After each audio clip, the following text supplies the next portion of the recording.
So this is one of my favorite topics, and it's something that has fascinated me for years. It is the topic of prison breaks. In particular, I am talking about the inmates who did the seemingly impossible, who masterminded their way out of the toughest prisons on earth, outwitted guards, and defied all odds to achieve what many thought was unachievable. Now, today we are going to look at just a few of these cases. Now, Vance would end up being imprisoned in the notorious San Quentin State Prison. As you can see, there are 3 sections. There is the main prison area, then there is the recreation yard. Now, remember, this was the 1960s, and computers and technology was not really advanced at all. The 2 inmates were released using the replica keys. They then went to death row and unlocked Frank's cell. They all ran into the night. The prison was built in 1876, and it had been used to house some of Germany's most dangerous criminals. But the question was, where would they dig to? They used wooden hammers and chisels made from sharpened pieces of metal. It was incredibly hard work, but they didn't care. On April 1945, with the help of another inmate, they dug a tunnel under the prison wall. It flows through the jungle, cutting through ancient trees and rocks. He claimed he was innocent, but no one listened. Slowly but surely, he got closer and closer to freedom. On August 1983, he finished the tunnel. It was 100 feet long and 30 feet deep. That night, he crawled through the tunnel and into the jungle. He was free. However, his freedom didn't last long. The military soon found out he had escaped and sent a helicopter after him. They found him hiding in the jungle and threw him back in prison. He was tortured for weeks, but he never gave away El Diablo. He knew that if he did, El Diablo would lose his job and maybe even be killed.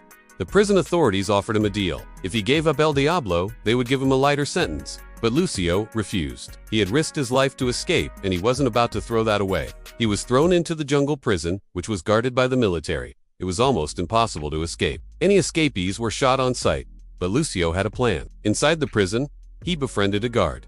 His name was El Diablo, and he learned the routines of the prison. He knew when the guards changed shifts, and when they were the most relaxed. He also bribed El Diablo to give him extra food and tools. With the extra food, he regained his strength, and with the tools, he began to dig a tunnel out of the prison. Along its banks live some of the most isolated tribes in the world, and deep in the jungle, hidden away from the outside world, is a prison. It's called the Jungle Prison. It was built in the 1950s to hold political prisoners, and it is one of the most brutal prisons in the world. Prisoners are tortured, beaten, and often go missing. And it is said that if you escape, you are never caught. They crawled through the tunnel, pushing past barbed wire and under a watchtower. They then ran away, leaving the prison far behind them. The 3 men had escaped. Pierce would later say that he felt like a bird taking flight for the first time. However, they were soon caught and returned to Spando. They were all given heavier sentences. Pierce was given 20 years. But Pierce wasn't finished yet. In 1958, he attempted to escape again. This time he was successful. He dug a tunnel out of his cell using a spoon and then climbed onto the roof of the prison. He then jumped onto a truck and drove out of the prison gates. He fled to West Berlin and was never caught. Well, Pierce had taken a job in the prison library. Every day he would stamp and polish books. Little did the prison guards know that he was using a special type of stamp that left a small indent in each book. And in those indents, he would carve tiny holes. Each hole represented a brick in the wall. By stamping and polishing the books, Pierce was able to remove the outer surface of the books without attracting any attention. He would then replace the covers with new ones, hiding the holes he had carved. In 1945, after the Second World War, the prison was handed over to the British, French, American, and Soviet forces. It was now going to be used to house German war criminals. The prison was heavily guarded. Prisoners were only allowed out for 1 hour a day.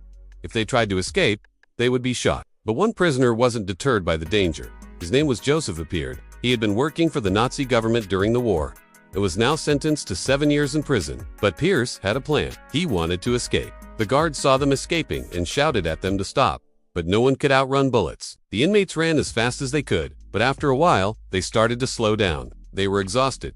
They hadn't eaten for days, and after a few miles, they all collapsed. All 3 were captured and returned to San Quentin. Their punishment: they were all put to death in the gas chamber. But before they were killed, Vance managed to send a message out to the media. He said, "Tell everyone that I won." To this day, it is debated whether or not Vance really did win. After all, he is dead, but his legacy lives on. His story inspired books, movies, and TV shows. His escape attempt remains the most daring prison escape of all time. And so Vance and his friends would have to rely on good old-fashioned ingenuity. What they decided to do was make a replica key. They made a replica key of the keys that opened the cell doors inside the prison. And the plan was that on the day of the escape, 2 of Vance's friends would be released from their cells using these replica keys. Then they would go and find Vance in death row. Vance's cell was number 813.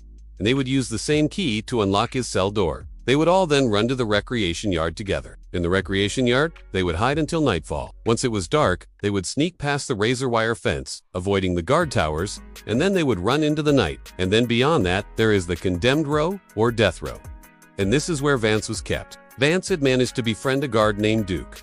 And so through his friendship with Duke, he found out vital information about the layout of the prison. He knew that if he could get to the recreation yard without being caught, then there was a very high chance of him escaping successfully, because from the recreation yard it was just open land and then the outer fences. However, the security in the prison was very tight, and it was almost impossible to get past the first fence. The first fence was surrounded by guard towers and was topped with razor wire. Also, any inmate caught trying to escape would be shot on sight, so the risks were enormous. But Vance wasn't your average inmate. While in prison, he studied the prison staff, how they moved, when they moved, where they moved. He befriended several inmates and also the prison psychologist. And through his research and his network, Vance would then concoct the most daring prison break of all time. He would mastermind an escape that made headlines around the world, and he would remain a fugitive for over 30 years. We will look at how they were planned, how they were executed, and what happened afterwards. Let's begin. Vance was a professional criminal. He was in the early 1960s, he was sentenced to 20 years for bank robbery. Now let's take a look at the map of San Quentin. And so Vance had to think of something really clever. On the night of the escape, everything went according to plan. Between 1944 and 1975, there was a prison in Germany called Spandau Prison. It was located in an old part of the city of Pierce befriended another inmate, a former Luftwaffe officer named Luke. Together, they came up with a plan. They would dig a tunnel out of the prison. Over the next few months, Pierce and his friend carved a hole in the prison wall. Before we continue, please take a moment to subscribe if you haven't done so already. It really helps us reach more history lovers like you. Deep in the heart of the Amazon jungle in South America, there is a river called the River of Doubt. There was a man who wanted to escape this prison. His name was Lucio.